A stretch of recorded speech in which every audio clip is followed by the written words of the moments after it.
fans about what the Mile High milestones have been, kind of the moments that we've had as of late. But I did like what James was saying. We're all down on the Tebow era and then sitting here telling fun stories and having a great time about it. Right, just remembering the Tebow era. And I think that's with the distance of time and reflection, we go, that was cool.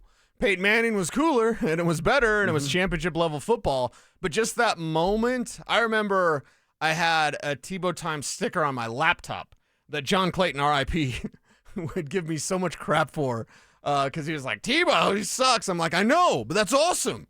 Right? It's like something so bad that it's good, like the movie Showgirls. It is a terrible movie. Yeah, It's got some awesome parts. Kev did his research on Showgirls. You've seen Showgirls. Please tell me you've seen Showgirls. No. Kevin! Oh, my God. Homework tonight. Dude, Homework tonight? You're Yeah. single.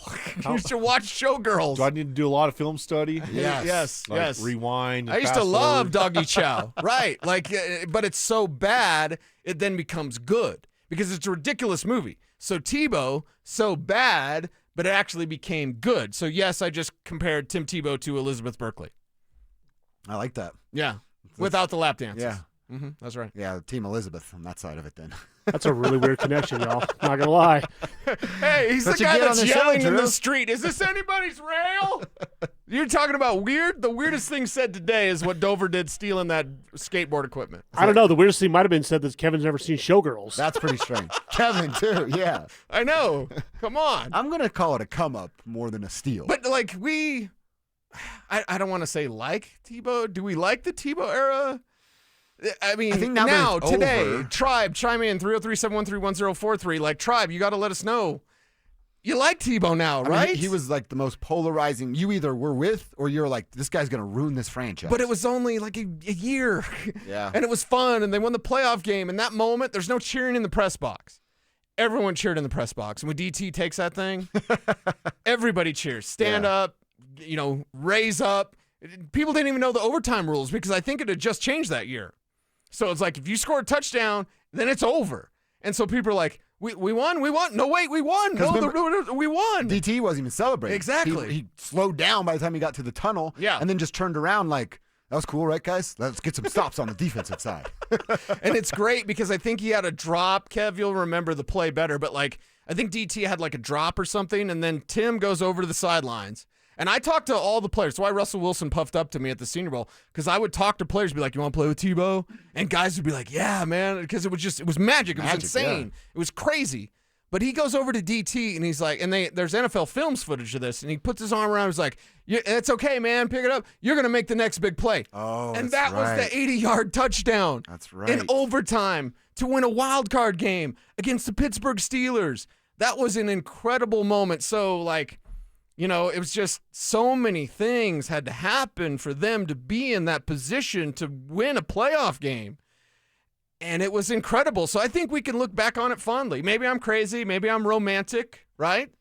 Maybe it's the hair. I don't know. But, like, I look back on that time and I go, hell yeah. And my son, who was a kid at the time, let's see, he would have been 12 years old.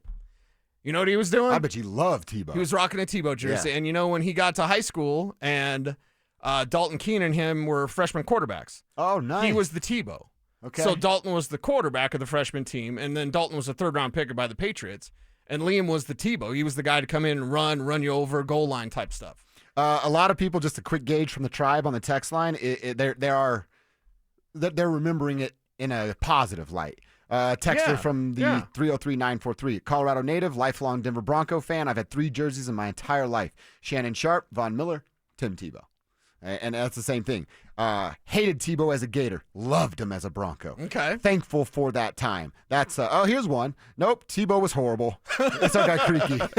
That's Creaky? Yeah. Oh, Creaky. They couldn't develop their team to be better. Tebow had no future in the NFL. But just the way it was, and it led you to Peyton. Mm-hmm. It led you to Peyton. Let's say Kyle Orton actually balls out, right? And for some reason, Kyle Orton is, 4,000-yard passer and whatever, and you are stuck because remember, Josh McDaniels wanted Matt Castle. So without Tebow, you don't get Peyton. So if you don't like, and this is for Creaky, this is for everyone out there that's saying, oh, the Tebow, yeah, he sucked. But if you didn't have Tebow, you wouldn't have had Peyton. Yeah, you're because right. you might have had another quarterback where they convinced themselves, I guess Matt Castle's good enough, or I guess Kyle Orton's good enough, or whoever. They could have gone in a ton of different directions because it was so polarizing. There was one guy who could replace Tebow without Elway just getting swarmed with hate, right? How'd you get rid of Tebow? Because Tebow's popularity, point blank period, we know it wasn't with football. Part of it was with football, but I remember being at the Senior Bowl where he was officially terrible, and the place was packed. Loud People Stadium, packed with fans. Signs like God's gift of football is Tim Tebow. Wow. Lady from New Jersey. A lady. She was behind me at practice. We used to be able to stand on the field. And Timmy would he's terrible, right? And she's loving him up, had the big old 80s hair and the makeup in her. I was like, what? Yeah. He's got some groupies over there. What's going on? Be careful now. You're talking about my people from Jersey. But then it's like, they just loved him. They loved him for his inspiration. They loved him for his faith. They loved him for, just the person that he is and what he brought to the field. So I think we can look back on it fondly, and it led to Peyton Manning. You don't have Peyton Manning if you don't have Tim Tebow. Yeah. Yeah, it's fun to look back on. You're right. It is. In the moment, like I said, I was early media guy. I was a producer. I was doing what Kev's job is, and I had two hosts literally get into a fist fight over Tebow takes during the commercial break. Yeah.